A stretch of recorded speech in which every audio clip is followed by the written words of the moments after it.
Hello there. This is an astrological forecast for Gemini for October 2010. And this also applies if you have a Gemini ascendant. So my Geminis, this month for you particularly is going to be about your creativity, your work, and of course the finances and the relationships, because we do have Venus going retrograde on the 13th of the month. So let's look at this creativity. If you've been putting off writing that book, composing some music, learning to play music, doing some sculpture, doing some art, gardening, cooking, anything with your hands, Geminis. You have wonderful ability with your hands. Gemini rules the hands, the lungs, speaking, communication, anything that involves gesticulation and sharing information, but very much about sharing your creativity. This month is coming under sharp focus for you. So if you've been putting it off, don't put it off any longer. I know you've got Saturn in that house for the next couple of years. So many of you may be feeling, oh, this is hard. But it's a good time for you to start your own business. If you've been thinking about starting your own business, something creative again, something where you take more control over your life, you use your special gifts and you step out of your comfort zone.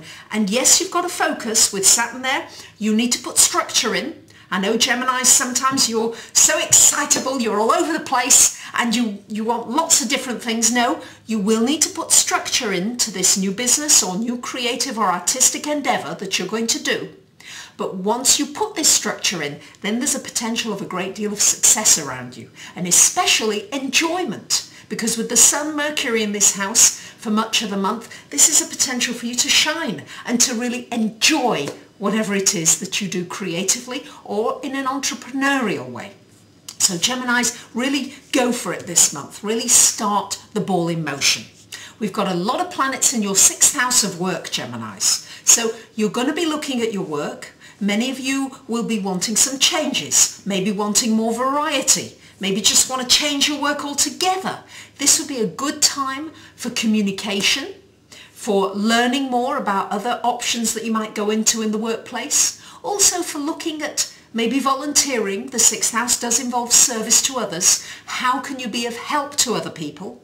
Sometimes just by volunteering, just by taking the focus off yourself and helping another person, even in a tiny, tiny way, gives you a direction forward, lightens your heart, makes you feel just happier and more valued, more appreciated, and will enable you to move forward. Because I know many of you have been feeling stuck in this area, and this may just be a way for you to move forward, because with all these planets here, particularly the Venus retrograde and Mars for much of the month in this 6th house of work, it's really a time as well to look at your physical health.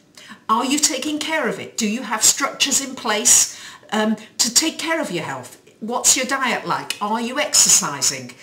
Are you thinking well about your physical health? What can you do about your physical health? This will be a good month to put into action any kind of regime that will set you in good stead for many years ahead. Learn. Mercury there. Learn about it. Study about it. Go on the internet. Learn as much as you can. And then with Saturn there, put the structures into place. Not too heavy structure, because I know Gemini, you need that freedom, but really good month to do it. With Venus going retrograde, I am going to do a separate video about what's good to do during the Venus retrograde and what's good to avoid.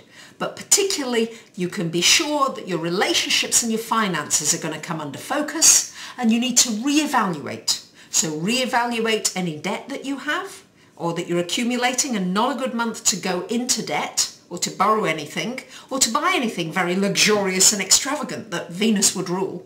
And also a good time to reevaluate your relationships. And if you get into a new relationship during this time, try not to make too rigid a commitment. Try to wait until the retrograde is over on November the 18th, and then you'll be able to see it more clearly. We've still got a lot of change happening for you in the workplace, but also some opportunities coming up. Stay open to opportunities and be ready to go outside of that comfort zone. Sometimes you do stay in that comfort zone. I know a lot said that Geminis are interested in doing different things, but for the most part, you don't always step out and do it. You think about it a great deal. You deliberate and think about it, but be ready to actually do it. So there you have it. It's going to be a variety this month of you getting in touch with that creative self and taking action, really doing something creatively. So I wish you a wonderful month, and I thank the website. I offer all kinds of different readings, from a 10-minute to a half hour to an hour, or you can email me one question which I'll respond to in an email of up to 150 words. I wish you a wonderful month, and I thank you so much for listening and for all your lovely comments that you make. I really greatly appreciate it. Thank you.